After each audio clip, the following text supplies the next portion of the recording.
But here's the thing, and Alexis, this is not a clean case for the prosecution, right? I know how they're building it up towards racketeering. I know how they're building it up for sex trafficking. They need the jury to believe these key alleged victims, and to have text messages or videos or other witness testimony saying, you know, why didn't they step away? Why were they praising Sean Combs?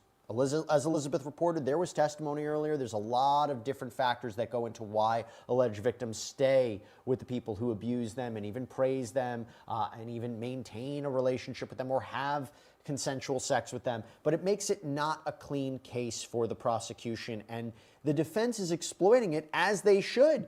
As they should. I mean, that's their job to say there are question marks here. And I wonder, is it a question mark that's going to be enough to raise reasonable doubt about whether or not any of this happened, or whether or not, you know, there were willing participants, whether it was consensual, whether or not this was a criminal enterprise? Alexis, I think this is a concern for the prosecution. I think it's a huge concern. I think from a defense strategy, it was excellent. It's an excellent play. They needed to show, and that video did that she's not this wallflower, this weak person, that's really, and what Brian Steele was doing, and by the way, he's an excellent attorney, was showing that her credibility, attacking her credibility, that she's not this weak person. Look at this video, because the text messages don't necessarily show that. That video nails that down.